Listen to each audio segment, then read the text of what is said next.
So ನಾವು normal ಆಗಿ think word ಅಂತ ಜಾಸ್ತಿ ಯೂಸ್ ಮಾಡ್ತಾ ಇರ್ತೀವಿ. ನಾವು ಟೀಚರ್ ಹೇಳ್ತಾರೆ ಥಿಂಕ್ ಮಾಡ್ಕೊಂಡು ಬರೀ ಅಂತ, ನಾವು ಹೇಳ್ತೀವಿ ಥಿಂಕ್ ಮಾಡ್ಕೊಂಡು ಮಾತಾಡು ಅಂತ. ಸೊ ಈ thinking is a very complex process, ಅಂದರೆ ಒಂದು ಕಾಂಪ್ಲೆಕ್ಸ್ ಆಗಿ ಪ್ರೊಸೆಸ್ ಅದು. ಮತ್ತು ಯಾರು ಮಾಡ್ತಾರೆ ಬೇಸಿಕಲಿ, ನಮ್ಮ ಯಾವ ಆರ್ಗನ್ ಫೆಸಿಲಿಟೇಟ್ ಮಾಡುತ್ತೆ? So brain. So brain is a thinking organ. So ಈ ಬ್ರೈನ್ ಬಗ್ಗೆ ಇವಾಗ ಕರೆಕ್ಟಾಗಿ ಅರ್ಥ ಮಾಡ್ಕೊಳ್ಳೋಣ. ಸೊ ಈ ಬ್ರೈನ್ಗೆ ಆವಾಗಲೇ ಹೇಳಿದೆ, ಬ್ರೈನ್ಗೆ ಇನ್ಫಾರ್ಮೇಷನ್ ಯಾರು ತಂದು ಕೊಡ್ತಾರೆ? Spinal cord. ಅಂದರೆ ಬ್ರೈನಿಗೆ ಏನಾದರೂ ಥಿಂಕ್ ಮಾಡಬೇಕಂದ್ರೆ ಅದಕ್ಕೆ ಇನ್ಫಾರ್ಮೇಷನ್ ಬೇಕಲ್ವಾ? ಸೊ ಅದಕ್ಕೆ ಇನ್ಫಾರ್ಮೇಷನ್ ಸ್ಪೈನಲ್ ಕಾರ್ಡ್ ತಂದು ಕೊಡುತ್ತೆ. ಸೊ ಈ ಬ್ರೈನ್ ಮತ್ತು ಸ್ಪೈನಲ್ ಕಾರ್ಡ್ ಸೇರಿಬಿಟ್ಟು ನಾವು ಸೆಂಟ್ರಲ್ ನರ್ವಸ್ ಸಿಸ್ಟಮ್ ಅಂತ ಹೇಳ್ತೀವಿ. So brain and spinal cord constitutes central nervous system. So ಈ ಇನ್ಫಾರ್ಮೇಷನ್ ಬ್ರೈನಿಗೆ ಬಂತು. ಸೊ ಬ್ರೈನ್ ಅದನ್ನು ಇನ್ಫಾರ್ಮೇಷನ್ ಹಿಡ್ಕೊಂಡು ಅದನ್ನು ಪ್ರೋಸೆಸ್ ಮಾಡುತ್ತೆ ಮತ್ತು ಒಂದು ರೆಸ್ಪಾನ್ಸ್ ಜನ್ರೇಟ್ ಮಾಡುತ್ತೆ. ಅಂದರೆ ಆ ಇನ್ಫಾರ್ಮೇಷನ್ ಮೇಲೆ ಮತ್ತು ಮುಂಚೆ ಇನ್ಫಾರ್ಮೇಷನ್ ಇದೆ ಅಲ್ವಾ, ಸೊ ಅದ್ರ ಡಿಪೆಂಡ್ ಆಗಿ ಒಂದು ರೆಸ್ಪಾನ್ಸ್ ಜನ್ರೇಟ್ ಮಾಡಿದೆ. ಇವಾಗ ಬರೀ ಥಿಂಕ್ ಮಾಡಿದರೆ ಸಾಕಾ? ಫಾರ್ ಎಕ್ಸಾಂಪಲ್ ಇವಾಗ ಯಾರೋ ಒಂದು ಚೆನ್ನಾಗಿ ಒಂದು ಪರ್ಫಾರ್ಮೆನ್ಸ್ ಕೊಟ್ಟೋದ್ರು, ಅಂದರೆ ಸಿಂಗ್ ಮಾಡಿ ಹೋದ್ರು ಅಂತ ತಿಳ್ಕೊಳ್ಳಿ. ಸೊ ನಿಮ್ಗೆ ಗೊತ್ತು ನಾನು ಇದು ಸಿಂಗ್ ಪರ್ಫಾರ್ಮೆನ್ಸ್ ಆದಮೇಲೆ ಕ್ಲ್ಯಾಪ್ ಹೊಡಿಬೇಕು ಅಂತ. ಬರೀ ಥಿಂಕ್ ಮಾಡಿದರೆ ಸಾಕಾ? ಇಲ್ಲ, ನಾವು ಕ್ಲ್ಯಾಪ್ ಹೊಡಿಬೇಕಲ್ವಾ? ಸೊ ಅದೇ ಥರ ಬ್ರೈನ್ ಒಂದು ಇನ್ಫಾರ್ಮೇಷನ್ ಜನ್ರೇಟ್ ಮಾಡುತ್ತೆ, ಅದನ್ನು ಪುನಃ ಕಳಿಸ್ಕೊಡ್ಬೇಕಲ್ಲ, ಅಂದರೆ ಆರ್ಗನ್ಸ್ಗೆ ಕಳಿಸ್ಕೊಡ್ಬೇಕು. ಸೊ ಇದೇನು ಬ್ರೈನ್ ಥ್ರೂ ಆರ್ಗನ್ಸ್ಗೆ ಇನ್ಫಾರ್ಮೇಷನ್ ಹೋಗುತ್ತಲ್ವ, ಇದು ಪೆರಿಫರಲ್ ನರ್ವಸ್ ಸಿಸ್ಟಮಿಂದ ಆಗೋದು. ಸೊ ಈ ಪೆರಿಫರಲ್ ನರ್ವಸ್ ಸಿಸ್ಟಮಲ್ಲಿ ಏನಿರುತ್ತಂದರೆ ಬ್ರೈನ್ಸಿಂದ ಕ್ರೇನಿಯಲ್ ನರ್ವ್ಸ್ ಅಂತ ಬರುತ್ತೆ, ಅದೇ ಸ್ಪೈನಲ್ ಕಾರ್ಡಿಂದ ಸ್ಪೈನಲ್ ನರ್ವ್ಸ್ ಬರುತ್ತೆ. ಸೊ ಇದು ಎಲ್ಲ ಆರ್ಗನ್ಸ್ಗೆ ಇನ್ಫಾರ್ಮೇಷನ್ ತಗೊಂಡು ಹೋಗುತ್ತೆ. ಸೊ ಪುನಃ ರೀಕಾಲ್ ಮಾಡೋಣ. ಇನ್ಫಾರ್ಮೇಷನ್ ಬ್ರೈನ್ಗೆ ಹೋಗೋಕ್ಕೆ ಸೆಂಟ್ರಲ್ ನರ್ವಸ್ ಸಿಸ್ಟಮ್, ಅದರಲ್ಲೇನಿದೆ ಸ್ಪೈನಲ್ ಕಾರ್ಡ್ ಮತ್ತು ಬ್ರೈನ್. ಅದೇ ಇನ್ಫಾರ್ಮೇಷನ್ ಪುನಃ ಆರ್ಗನ್ಸ್ಗೆ, ಅಂದರೆ ರೆಸ್ಪಾನ್ಸ್ ಏನು ಇದೆ ಅಲ್ವಾ, ಅದು ಆರ್ಗನ್ಸ್ಗೆ ಪುನಃ ತಗೊಂಡು ಹೋಗೋಕ್ಕೆ ಪೆರಿಫರಲ್ ನರ್ವಸ್ ಸಿಸ್ಟಮ್. ಸೊ ಇದರಲ್ಲಿ ಬ್ರೈನಿಂದ ಕ್ರೇನಿಯಲ್ ನರ್ವ್ಸ್ ಬರುತ್ತೆ, ಸ್ಪೈನಲ್ ಕಾರ್ಡಿಂದ ಸ್ಪೈನಲ್ ನರ್ವ್ಸ್. ಸೊ ಇದು ಬಿಟ್ಟು ಆರ್ಗನ್ಸ್ಗೆ ಅಟ್ಯಾಚ್ ಆಗಿರುತ್ತೆ. ಸೊ ಅದು ಇನ್ಫಾರ್ಮೇಷನ್ ಆರ್ಗನ್ಸ್ವರೆಗೆ ಕಳಿಸ್ಕೊಡುತ್ತೆ. ಬ್ರೈನ್ ಥಿಂಕ್ ಮಾಡುತ್ತೆ, ಅದು ಮಾಡುತ್ತೆ, ವೆರಿ ಇಂಪಾರ್ಟೆಂಟು ಅಂತ. ಸೊ ಇಷ್ಟೆಲ್ಲ ಬ್ರೈನ್ ಇಂಪಾರ್ಟೆಂಟ್ ಅಂದಮೇಲೆ ಬ್ರೈನ್ ಬಗ್ಗೆನೂ ಕರೆಕ್ಟಾಗಿ ನಮ್ಗೆ ಗೊತ್ತಿರಬೇಕಲ್ವಾ?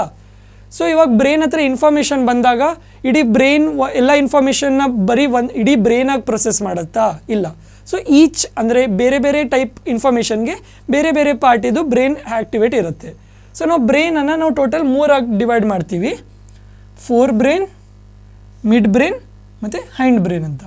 ಸೊ ಇವಾಗ ಈ ಡೀಟೇಲ್ ಆಗಿ ಫೋರ್ ಬ್ರೈನ್, ಮಿಡ್ ಬ್ರೈನ್ ಮತ್ತು ಹೈಂಡ್ ಬ್ರೈನ್ ಏನು ಮಾಡುತ್ತೆ ಅಂದರೆ ಯಾವ ಕೆಲಸಕ್ಕೆ ಫೋರ್ ಬ್ರೈನ್ ಯೂಸ್ ಆಗುತ್ತೆ, ಯಾವ ಕೆಲಸಕ್ಕೆ ಮಿಡ್ ಬ್ರೈನು, ಯಾವ ಕೆಲಸಕ್ಕೆ ಹೈಂಡ್ ಬ್ರೈನ್ ಅಂತ ಕರೆಕ್ಟಾಗಿ ನೋಡೋಣ. ಸೊ ಇವಾಗ ಫಸ್ಟು ಫೋರ್ ಬ್ರೈನ್ ನೋಡೋಣ. So four brain is a thinking part of the brain.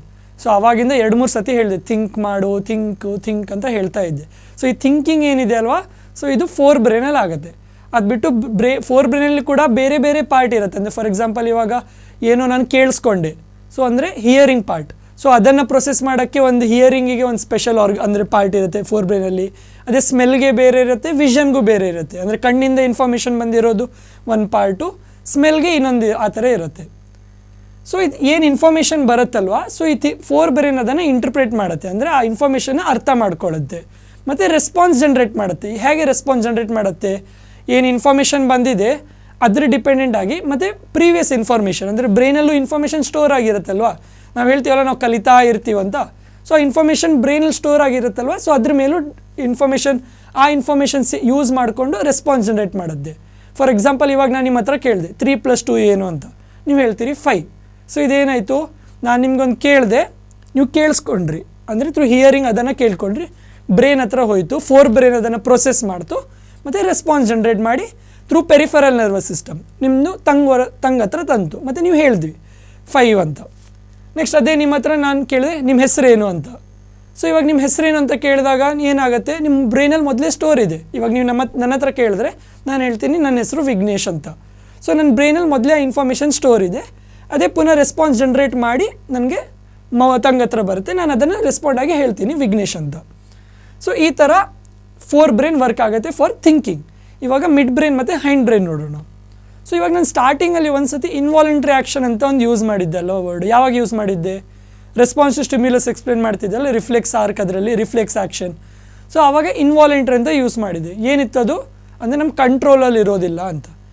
So ಇಂಥದ್ದು ಬೇರೆ ಆ್ಯಕ್ಟಿವಿಟೀಸು ಇರುತ್ತೆ. ಫಾರ್ ಎಕ್ಸಾಂಪಲ್ ಇವಾಗ ಬ್ರೀದಿಂಗು, ಹಾರ್ಟ್ ಬೀಟ್ ಆಗೋದು, ಏನಾದರೂ ಒಂದು ಚೆನ್ನಾಗಿರೋ ಡಿಶ್ ನೋಡಿದ್ರೆ ಬಾಯಲ್ಲಿ ನೀರು ಬರುತ್ತಲ್ವಾ, ಸೊ ಇದೆಲ್ಲ ನಮ್ಮ ಕಂಟ್ರೋಲಲ್ಲಿ ಇರೋದಿಲ್ಲ. ಅಂದರೆ ನಾನು ಥಿಂಕ್ ಮಾಡ್ತೀನಾ ಇವಾಗ ನಾನು ಬ್ರೀತ್ ಮಾಡಬೇಕು ಅಂತ, ಇಲ್ಲ, ಕಂಟ್ರೋಲಲ್ಲಿ ಇರೋದಿಲ್ಲ. ಸೊ ಇದು ಇನ್ವಾಲಂಟ್ರಿ ಆ್ಯಕ್ಷನ್ಸೇ. ಬಟ್ ನೆನ್ಪಿಟ್ಕೊಳ್ಳಿ, ಕನ್ಫ್ಯೂಸ್ ಆಗಬಾರ್ದು.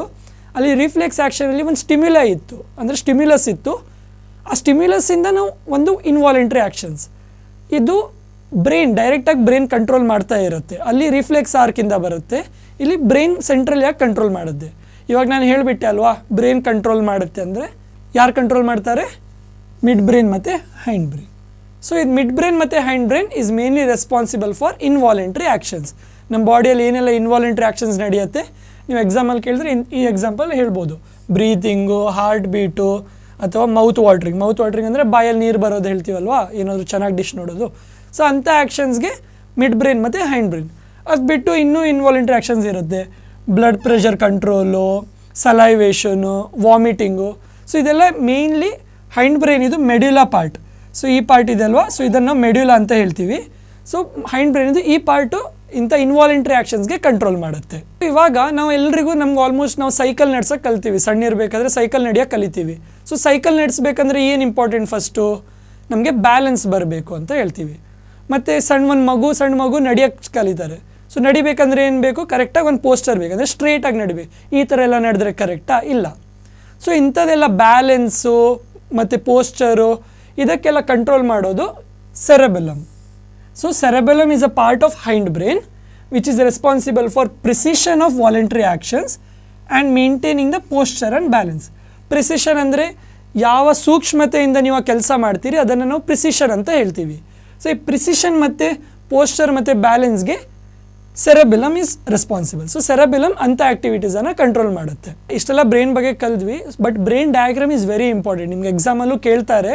ಸೊ ಈ ಬ್ರೈನ್ ಡಯಾಗ್ರಾಮ್ನ ನೀವು ಕರೆಕ್ಟಾಗಿ ಅರ್ಥ ಮಾಡಿಕೊಂಡು ಪ್ಲಸ್ ಲೇಬ್ಲಿಂಗು ಕರೆಕ್ಟಾಗಿ ಗೊತ್ತಿರಬೇಕು. ಸೊ ಬ್ರೈನ್ದು ಈ ಥರ ಸ್ಟ್ರಕ್ಚರ್ ಇರುತ್ತೆ.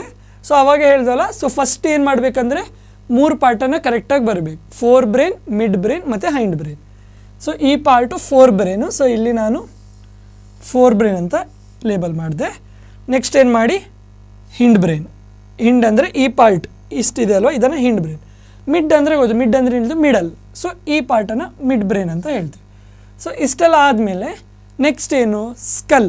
ಸೊ ಈ ಸ್ಕಲ್ ಬಗ್ಗೆ ನಾವು ನೆಕ್ಸ್ಟ್ ಹೇಳ್ತೀನಿ. ಸೊ ನಮ್ಗೆ ಗೊತ್ತು, ನಮ್ಮದು ತಲೆ ಬುರುಡ ಅಂತ ಹೇಳ್ತೀವಲ್ಲ.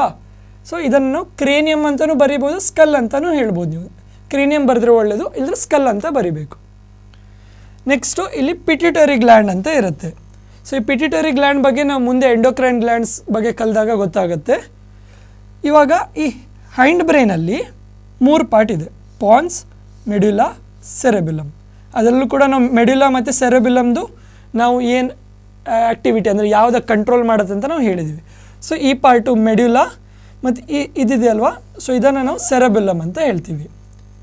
ಅದೇ ಫೋರ್ ಬ್ರೈನಲ್ಲಿ ಈ ಪಾರ್ಟು ಇಲ್ಲಿ ನಾವು ಸೆರೆಬ್ರಮ್ ಅಂತ ಹೇಳ್ತೀವಿ.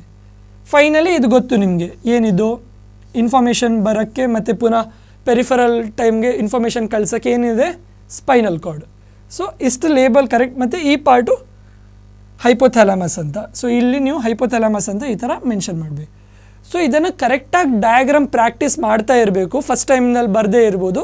ಸೊ ಪ್ರಾಕ್ಟೀಸ್ ಮಾಡಿಕೊಂಡು ವಿತ್ ಲೇಬ್ಲಿಂಗ್. ಎಕ್ಸಾಮಲ್ಲಿ ಏನಾಗುತ್ತಂದರೆ ನಿಮಗೆ ಬರೀ ಡಯಾಗ್ರಾಮ್ ಕೊಟ್ಟು ಲೇಬಲ್ ಮಾಡಿ ಅಂತ ಸಹ ಹೇಳ್ಬೋದು. ಸೊ ಆವಾಗ ನಿಮಗೆ ಕರೆಕ್ಟಾಗಿ ಲೇಬಲ್ ಮಾಡೋಕ್ಕೆ ಬರಬೇಕು. ಸೊ ಎಕ್ಸಾಮ್ಗೆ ಈ ಡಯಾಗ್ರಾಮ್ ಈಸ್ ವೆರಿ ಇಂಪಾರ್ಟೆಂಟ್. ಈಗ ಬ್ರೈನ್ ಬಗ್ಗೆ ಇಷ್ಟೆಲ್ಲ ಕಲಿದ್ವಿ, ಬ್ರೈನ್ದು ಇಂಪಾರ್ಟೆನ್ಸ್ ಗೊತ್ತಾಯಿತು. ಅದು ಬಿಟ್ಟು ಬ್ರೈನ್ ಇದ್ರೆ ಸಾಕಾ, ಬ್ರೈನ್ಗೆ ಇನ್ಫಾರ್ಮೇಷನ್ ತರೋದು ಯಾರು, ಸ್ಪೈನಲ್ ಕಾರ್ಡ್. ಸೊ ಇದನ್ನು ಸೇರಿಬಿಟ್ಟು ಏನು ಹೇಳ್ತೀವಿ ನಾವು, ಸೆಂಟ್ರಲ್ ನರ್ವಸ್ ಸಿಸ್ಟಮ್ ಅಂತ. ಸೊ ಈ ಸೆಂಟ್ರಲ್ ನರ್ವಸ್ ಸಿಸ್ಟಮ್ ಇಷ್ಟು ಇಂಪಾರ್ಟೆಂಟ್ ಅಂದಮೇಲೆ ಅದು ಕರೆಕ್ಟಾಗಿ ಪ್ರೊಟೆಕ್ಟ್ ಆಗಿರಬೇಕಲ್ವ, ಅಂದರೆ ಡ್ಯಾಮೇಜ್ ಆಗಬಾರ್ದು. ಸೊ ಅದಕ್ಕೂ ನಮ್ಮ ಬಾಡಿ ಅದಕ್ಕೊಂದು ಸ್ಪೆಸಿಫಿಕ್ಕಾಗಿ ಡಿಸೈನ್ ಆಗಿ ಹೆಲ್ಪ್ ಆಗುತ್ತೆ. ಸೊ ಫಸ್ಟು ಬ್ರೈನ್ ನೋಡ್ಕೊಳ್ಳೋ. ಸೊ ಬ್ರೈನ್ಗೆ ಪ್ರೊಟೆಕ್ಷನ್ಗೆ ಇಲ್ಲಿ ಫಸ್ಟು ಸ್ಕಲ್ ಇರುತ್ತೆ. ನಾವು ಇಲ್ಲಿ ಮುಟ್ಟಿದ್ರೆ ನಮ್ಗೆ ಗೊತ್ತಾಗುತ್ತೆ, ಒಂದು ಹಾರ್ಡ್ ಬೋನ್ ಇದೆ ಅಲ್ವಾ, ಸೊ ಅದನ್ನು ಸ್ಕಲ್ ಅಂತ ಹೇಳ್ತೀವಿ. ಅದು ಬಿಟ್ಟು ಇಲ್ಲಿ ಒಳಗಡೆ ಒಂದು ಫ್ಲೂಯಿಡ್ ಇರುತ್ತೆ. ಫ್ಲೂಯಿಡ್ ಅಂದರೆ ಒಂದು ಲಿಕ್ವಿಡಿ ಸಬ್ಸ್ಟೆನ್ಸ್ ಟೈಪ್. ಸೊ ಅದೇನಾಗುತ್ತೆ ಅಂದರೆ ಏನಾದರೂ ಶಾಕ್ ಅಂದರೆ ಏನು, ನಾವು ಸಡನ್ನಾಗಿ ಬಿದ್ವಿ, ಸೊ ಒಂದು ಶಾಕ್ ಜನ್ರೇಟ್ ಆಗುತ್ತಲ್ವಾ. ಸೊ ಅದನ್ನು ಸ್ವಲ್ಪ ಕಡಿಮೆ ಮಾಡೋಕ್ಕೆ ಇಲ್ಲಿ ಫ್ಲೂಯಿಡ್ ಇರುತ್ತೆ. ಸೊ ಇದರಿಂದ ಬ್ರೈನು ಸೇಫ್ ಆಗಿರುತ್ತೆ. ಅದೇ ಸ್ಪೈನಲ್ ಕಾರ್ಡ್ ಏನು ಹೇಳ್ತೀವಲ್ಲ, ಏನು ಬ್ರೈನಿಗೆ ಇನ್ಫಾರ್ಮೇಷನ್ ತಂದುಕೊಡುತ್ತೆ. ಸೊ ಅದು ಕೂಡ ತುಂಬ ಡೆಲಿಕೇಟ್ ನರ್ವ್, ಅದು ಪ್ರೊಟೆಕ್ಟ್ ಆಗಿರಬೇಕು. ಸೊ ಅದು ಹೇಗೆ ಪ್ರೊಟೆಕ್ಟ್ ಆಗಿರುತ್ತೆ, ಥ್ರೂ ಬ್ಯಾಕ್ ಬೋನ್ ಅಥವಾ ನಾವೇನು ವರ್ಟಿಬ್ರಲ್ ಕಾಲಮ್ ಅಂತ ಹೇಳ್ತೀವಿ. ನಾವು ನಾರ್ಮಲ್ ಆಗಿ ಸ್ಪೈನಲ್ ಕಾರ್ಡ್ಗೆ ಇದು ಬ್ಯಾಕ್ ಬೋನ್ ಅಂತ ಹೇಳ್ತೀವಿ. ಸ್ಪೈನಲ್ ಕಾರ್ಡ್ ಅದ್ರ ಒಳಗಿಂದ ಪಾಸ್ ಆಗುತ್ತೆ. ಸೊ ನಾವು ಬೆನ್ಮೂಳೆ ಅಂತ ಹೇಳ್ತೀವಲ್ವ ಅದೇ. ಸೊ ಅದರಿಂದ ಸ್ಪೈನಲ್ ಕಾರ್ಡ್ ಪಾಸ್ ಆಗುತ್ತೆ, ಅದರಿಂದ ಕ್ಲಿಯರಾಗಿ ಪ್ರೊಟೆಕ್ಟ್ ಆಗಿರುತ್ತೆ. So because of these design, so ನಮ್ಮದು ಬ್ರೈನ್ ಮತ್ತು spinal cord basically central nervous system ಕ್ಲಿಯರಾಗಿ ಪ್ರೊಟೆಕ್ಟ್ ಆಗಿರುತ್ತೆ.